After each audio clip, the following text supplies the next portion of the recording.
एहसान फरामोशी क्या होती है, इसे अगर समझना हो तो बांग्लादेश यूनुस सरकार का एक चेहरा देख लीजिए। कहते हैं कि पंगा लेना तो लेना जरूर, मगर किसी ऐसे से पंगा ना लेना जो सदियों से आपका पेट पाल रहा हो।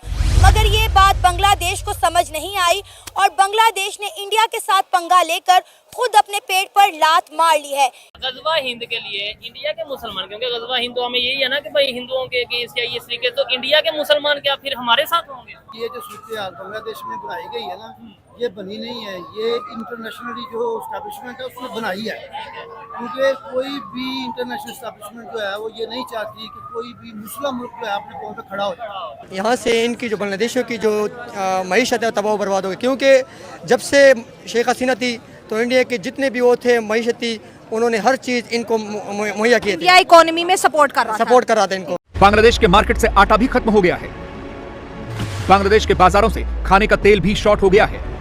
धीरे धीरे करके खाने पीने की चीजें खत्म हो रही हैं। बांग्लादेश में हर खाने पीने की चीज का दाम बढ़ गया है और मोहम्मद यूनुस की सरकार को यह समझ में नहीं आ रहा कि वो करें तो क्या।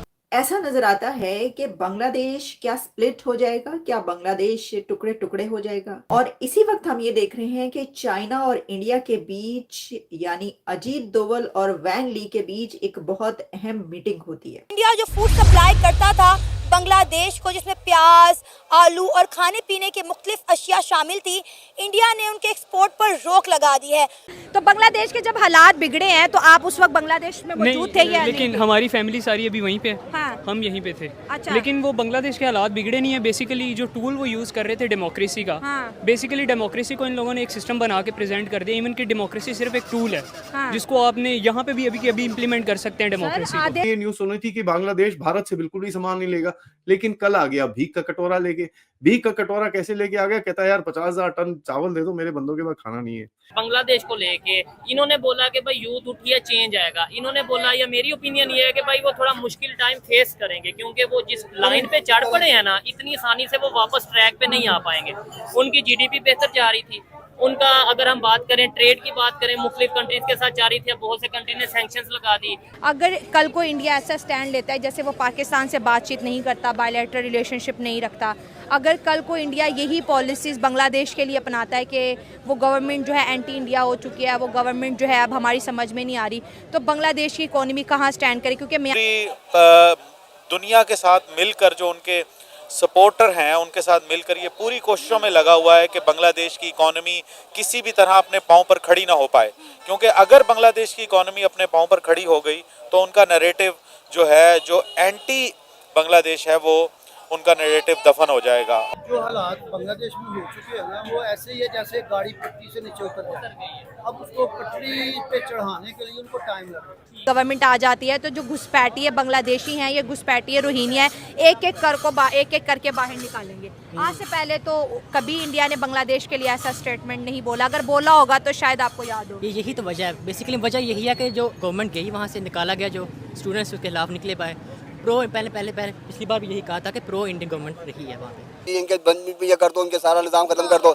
ये तो काम गलत हो रहा है ना। गलत इसलिए हो रहा है कि इस टाइम इंडिया ने जो अपनी सरमायाकारी थी, जो इतना बड़ा बजट उनको दिया था, वो कहाँ जाएगा उसका? सर, बांग्लादेश ने भी तो इंडिया का इस्तेमाल किया ना। आप ये भी तो देखें, जब उन्हें मशरकी पाकिस्तान से बांग्लादेश बनना था, उन्होंने इंडियन आर्मी को पाकिस्तान आर्मी के सामने खड़ा कर दिया। जय हिंद दोस्तों, जब से बांग्लादेश में तख्ता पलट हुआ है और मोहम्मद यूनुस की सरकार आई है, बांग्लादेश के हालत बहुत बुरे हो चुके हैं। इस टाइम दिवालिया हो चुका है देश। वो भी देख सकते हो कितनी महंगाई बढ़ चुकी है। आटा 200 रुपए किलो, तेल 300 रुपए हो गया। मतलब ऐसे महंगाई बढ़ चुकी है। अब बांग्लादेश के लोगों को पता चल गई कि भारत के बिना उनकी औकात क्या है। 2 कौड़ी की भी नहीं उनकी औकात। देख सकते हो किस तरह से अनाप शनाप बयान दे रहे थे भारत के खिलाफ। बोलने लगे थे कि हम भारत को दिखाएंगे अपनी ताकत। अबे भाई, ताकत दिखाने के लिए भी औकात चाहिए होती है, जो तुम्हारे पास नहीं है। भारत के वजह से ही आज तुम आजाद हो। भारत ने तुम्हें इतने टाइम से बचा के रखा हुआ है, आज तुम उन्हीं को आंखें दिखा रहे हो। देख सकते हो भारत ने किस तरह से सप्लाई रोक दी है सारी बांग्लादेश में जाने से। आज वो देश हर जगह भीख मांगते फिर रहा है, यहाँ तक कि वो पाकिस्तान जा रहा है, पाकिस्तान से मदद मांग रहा है। अबे पाकिस्तान तो खुद ही दिवालिया हो रखा है, उधर तो खुद ही महंगाई है, वो क्या मदद करेगा। वहीं तुर्की से भी मदद मांग रहा है, तुर्की भी कहाँ से मदद कर देगा। भारत ने तुर्की की मदद करी थी जब तुर्की में इतना बड़ा भूकंप आया था। वो देश के तो वैसी हालत बुरे है, कोई भी मदद नहीं करेगा इस टाइम बांग्लादेश की। वहीं पे अभी बताया जा रहा है कि बिजली की सप्लाई भी रोकी जा रही है बांग्लादेश में पूरा ब्लैकआउट हो जाएगा बांग्लादेश में अगर भारत ने ये कदम उठा दिया तो। इकोनॉमी पूरी क्रैश हो चुकी है। जहाँ एक टाइम बांग्लादेश जीडीपी में पाकिस्तान से भी ऊपर था, आज देख सकते हो उसकी जीडीपी कितनी हालत बुरी है। बड़ी बड़ी कंपनियां वहाँ से जा रही है छोड़ के, क्योंकि उन्हें पता है बांग्लादेश के हालत बुरे है। कोई भी कंपनी वहाँ टिक नहीं सकती इस टाइम। देखना मोहम्मद यूनुस का ही मार के भगाई है एक टाइम ये बांग्लादेशी। और वहीं पाकिस्तानी कैसे रो रहे हैं कि भारत अपनी पावर का कैसा फायदा उठा रहा है। क्यों नहीं उठाएगा अपनी पावर का फायदा जब वहाँ पर उनके लोगों को मारा जा रहा है। किस तरह से हालत बुरी कर रही है वहाँ पर। वो धीरे धीरे करके बांग्लादेश को कंगाल कर रहा है और पूरी तरह से बर्बाद कर देगा। देखना बांग्लादेश को जिस हालत में पाकिस्तान है उसी हालत में बांग्लादेश को पहुंचाएगा। ये देखना, ये मोहम्मद यूनुस जब से आया है इसने पूरी तरह से बर्बाद करके रख दिया बांग्लादेश को। चले देखते हैं पाकिस्तानी मीडिया क्या कर रही है। अगर कल को इंडिया ऐसा स्टैंड लेता है जैसे वो पाकिस्तान से बातचीत नहीं करता, बायलैटरल रिलेशनशिप नहीं रखता, अगर कल को इंडिया यही पॉलिसीज़ बांग्लादेश के लिए अपनाता है कि वो गवर्नमेंट जो है एंटी इंडिया हो चुकी है, वो गवर्नमेंट जो है अब हमारी समझ में नहीं आ रही, तो बांग्लादेश की इकोनॉमी कहाँ स्टैंड करे। क्योंकि म्यांमार के साथ तो आपके ताल्लुकात वैसे अच्छे नहीं हैं। आप बॉर्डर सिर्फ शेयर करते हो इंडिया के साथ, जहाँ पर हज़ारों लोग डेली इंडिया का बॉर्डर क्रॉस करते हैं, ट्रेड करते हैं। तो ये कितना बड़ा आपकी इकोनॉमी को धचका होगा अगर इंडिया पीछे हट जाता है आपकी इकोनॉमी से। इस तरह से बात करूँगा, पहले भी ये सारी इकोनॉमी इंडिया पे स्टैंड नहीं कर रही है। अच्छा, सबसे पहली बात तो ये है, आप ये देखें कि आपकी टेक्सटाइल की इंडस्ट्री फैसलाबाद से मूव की है बांग्लादेश में। ये मुल्क की अपनी पॉलिसीज़ होती हैं कि उसकी इकोनॉमी ने किस तरह से ग्रो करना है। देखिए कुछ फैक्टर्स हैं, जीडीपी एक फैक्टर है, इन्फ्लेशन रेट एक फैक्टर है, आपके पास इंटरेस्ट रेट एक फैक्टर है, आपके पास एम्प्लॉयमेंट रेट एक फैक्टर है। जब आप इन चीज़ों को कैटर करते हैं तो चीज़ें सेट होती हैं। इंडिया अगर ना भी होता बांग्लादेश के साथ कोई फ़र्क नहीं पड़ता। और भी इंडस्ट्रीज़ हैं, आज देख लें कि जो बांग्लादेश की टेक्सटाइल इंडस्ट्री है वो सिर्फ इंडिया को एक्सपोर्ट नहीं कर रही, उसका मेजर एक्सपोर्टर इंडिया नहीं है, ऑल ओवर द वर्ल्ड है। लेकिन सप्लाई बिजली की तो इंडिया से आ रही है ना। देखें मिस, आपकी अभी चीज़ें कुछ कश्मीर से आ रही हैं। अब आप लोगों को लगता है कि कश्मीर आप लोगों के साथ है, नहीं आप लोगों के साथ। आप लोग ये नैरेटिव लेके खड़े हैं कि हम कश्मीर आज़ाद करेंगे। पहले अपना तो सीन सीधा कर लो। पहले कश्मीर आज़ाद नहीं हो रहा, कश्मीर ऑलरेडी आज़ाद है। मैं तो सबसे पहले ये समझता हूँ कि बांग्लादेशी कौम ने जिस तरह से अपने हक के लिए जिस तरह से खड़ा हुआ है, खड़े होकर उन्होंने दिखाया है, और जिस तरह से वो तब्दीली और इनकलाब किसको कहा जाता है उन्होंने उसका एक अक्स दिखाया है अपने। जिस तरह से उनकी स्कूल गोइंग बच्चे, कॉलेज गोइंग बच्चे, यूनिवर्सिटी, रेडी पान, शहर के मुल्क के हर तबका जो है वो सड़क पर निकला है और वो अपनी जो हक के लिए जो है वो लड़ा भी है और उसने कुर्बानियाँ भी दी हैं। बिकॉज मेरा पॉइंट ऑफ व्यू ये है कि शेख हसीना ऑल्दो कि वो उनके जो लीडर था उसकी बेटी थी, उनके बानी की लीडर थी, बानी जो था शेख मुजीब उनकी बेटी थी, बट द थिंग इज़ कि एक फ़रिश्ता भी अगर हो तो एक ख़ास वक्त के बाद कौम उससे भी जो है वो जान छुड़ाना चाहती है।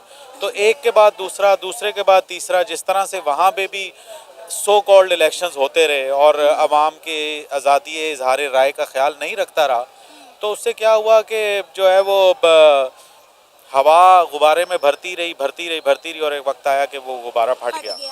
अब मेरा पॉइंट ऑफ व्यू ये है कि अब चूँकि हसीना वाजिद को पूरी दुनिया में सिर्फ एक मुल्क में पनाह मिली और वो थे भारत। अब इंडिया में जब उनको पनाह मिली तो अब इंडिया की पूरी कोशिश है और वो पूरी दुनिया के साथ मिलकर, जो उनके सपोर्टर हैं उनके साथ मिलकर ये पूरी कोशिशों में लगा हुआ है कि बांग्लादेश की इकॉनमी किसी भी तरह अपने पाँव पर खड़ी ना हो पाए। क्योंकि अगर बांग्लादेश की इकॉनमी अपने पाँव पर खड़ी हो गई तो उनका नैरेटिव जो है, जो एंटी बांग्लादेश है, वो उनका नैरेटिव दफन हो जाएगा। और बांग्लादेश को लेके इन्होंने बोला कि भाई यूथ उठिए, चेंज आएगा। इन्होंने बोला, या मेरी ओपिनियन ये है कि भाई वो थोड़ा मुश्किल टाइम फेस करेंगे, क्योंकि वो जिस लाइन पे चढ़ पड़े हैं ना, इतनी आसानी से वो वापस ट्रैक पे नहीं आ पाएंगे। उनकी जीडीपी बेहतर जा रही थी, उनका अगर हम बात करें, ट्रेड की बात करें, मुख्तलिफ कंट्रीज के साथ जा रही थी, अब बहुत से कंट्री ने सैंक्शंस लगा दी। उसके अलावा अगर हम बात करें उनकी करेंसी, उनके टके की वैल्यू पाकिस्तानी करेंसी से ज्यादा थी। अब क्या कहना चाहेंगे? अब जो हालात बांग्लादेश में हो चुके हैं ना, वो ऐसे ही है जैसे गाड़ी पटरी से नीचे उतर जाए। अब उसको पटरी पे चढ़ाने के लिए उनको टाइम लगेगा। और दूसरी बात ये है कि ये जो है ना, ये जो सारे सूरत हाल बनाई गई है, ठीक है, जिन्होंने बनाई है, कि आपको क्या ख्याल है कि वो इतनी जल्दी उसको पटरी पे चढ़ने देंगे? ऐसा नहीं होगा। वो वहाँ पे भी अपने जो संतल लोग हैं वो वहाँ पे लगाएंगे, ठीक है, ताकि ये पटरी पे ना आए। ठीक हो गया, उसको पटरी पे नहीं आने देंगे। हम जो है ना, ये जो यूथ, वहाँ पे भी यूथ है, इधर भी यूथ, इन्होंने बात की यूथ की। हमारी जो यूथ है ना, बिशमूल आपके ये सारे जो पाकिस्तानी हैं, ये देखते हैं कि वो करे, वो पहल करे। मैं क्यों करूँ, वो करे। फिर बाद में शिकवा करते हैं तकदीर के साथ कि भाई चेंज नहीं आ रहा, यार ये होना ही ऐसे था, ठीक हो ये गया। अल्लाह को मंजूर ही ऐसे हाँ, था। सारा ब्लेम फिर हम डाल देते हैं जो अल्लाह चाहे वो ही हाँ होगा। जी, ये चीज़ है। ये चीज़ है, अभी जब मुझे अल्लामा इकबाल का शेर याद आ रहा है कि तो वो अल्लामा इकबाल ने कहा था कि अबस से शिकवाए तकदीर यज़दां, अबस से शिकवाए तकदीर यज़दां, तू खुद तकदीर यज़दां क्यों नहीं। हम इस बात पे चलते ही नहीं, हम कहते हैं यार नहीं जो होना था वो अल्लाह ने करना था, नमाज पढ़नी नहीं। तो वो अब अल्लाह हम ने चाय नहीं पीने आए हैं तो हमने कोशिश की है तो यहाँ पे आके चाय पी लेना, चाय घर तो नहीं आनी। यहाँ से इनकी जो बांग्लादेशियों की जो मईशत है तबाह बर्बाद हो गई, क्योंकि जब से शेख हसीना थी तो इंडिया के जितने भी वो थे मईशती, उन्होंने हर चीज़ इनको मुहैया किए थे, इंडिया इकोनॉमी में सपोर्ट कर रहा था। सपोर्ट कर रहा था इनको, हर चीज़ वो इंडिया कर रही थी। ठीक है। तो जब से शेख हसीना गई है, जब से मोहम्मद यूनुस साहब अभी तो आया नहीं है, लेकिन जब आएगा तो यही हालात ख़राब होंगे। क्योंकि आपको पता है जब ये प्याज जितने भी ये चीज़ मैं वो थी दरआमदाद कर रहे थे इंडिया वाले बांग्लादेशियों से, तो इसलिए अब बांग्लादेशी जो है ना अब क्या करेंगे, अब उन्होंने जितने भी मंदिर हैं इंडिया में, जितने भी बांग्लादेश में जितने भी मंदिर थे वो सब तोड़ डाले और उनको भगाए, बांग्लादेश से भगाया। तो अब वो क्या करेंगे, अब इंडिया वाले भी वो उनको वो नहीं देंगे, रिस्पॉन्स नहीं देंगे। इसलिए अब बांग्लादेशी क्या कर रहे हैं, पाकिस्तान को सपोर्ट कर रहे हैं। जब वो पाकिस्तान को सपोर्ट करेंगे तो इंडिया वाले आपको पता है पाकिस्तान को पसंद भी नहीं करते, इसलिए उनकी मईशत काफ़ी ख़राब से ख़राब तर हो रही है। और आज देखो क्यों आज अफगानिस्तान की मईशत क्यों अच्छी है, इस वजह से अच्छी है क्योंकि इंडिया उनको सपोर्ट कर रही है और उनका उसको देखो, मिसाल पैसे को देखो और हमारे पैसे को देखो, काफ़ी फ़र्क है। मतलब जिस मुल्क की इकोनॉमी में से इंडिया माइनस हो जाता है उस मुल्क की मईशत यानी कि इकोनॉमी को धचका लगता है। अब बांग्लादेश को भी लगेगा। आपने बड़ी अच्छी बात की कि अफगानिस्तान पाकिस्तान से बेहतर इस वजह से है क्योंकि उसको सपोर्ट इंडिया कर रहा है। ठीक है, ये जो बांग्लादेश ने इंडिया के ख़िलाफ़ जो नारे लगाए और इंडियन गवर्नमेंट जिस पे नाराज़ भी हुई है, हिंदुओं पे जैसे आपने कहा अटैक्स किए हैं, क्या लगता है कोई साजिश हुई है? क्योंकि बांग्लादेश इंडिया के बगैर कैसे चलेगा, उनका तो बॉर्डर भी इंडिया के साथ लगता है। असल में बात यही है कि यकीन मानो सही बात है कि बांग्लादेशी ज़्यादातर वो मुस्लिम मुल्क है ना, इंडिया में मुसलमान काफ़ी ज़्यादा हैं यहाँ से, हालांकि पाकिस्तान की कम बेश आबादी जो है 25 से 27 करोड़ है, उनकी आबादी मुसलमानों की आबादी 36 करोड़ है, 1 अरब 36 करोड़ सब उनकी है, लेकिन 36 करोड़ उधर वहाँ मुसलमान रहते हैं। लेकिन जितना सपोर्ट बांग्लादेशी करते हैं पाकिस्तान को, इंडियन मुसलमान नहीं करते पाकिस्तान को। तो उनकी वजह यही है कि बांग्लादेश जब सपोर्ट करते इंडिया को तो वो आएगा, उनको तो गुस्सा चढ़ता है कि ये क्यों सपोर्ट करते हैं। इंडिया कहता है नमक हराम है बांग्लादेशी।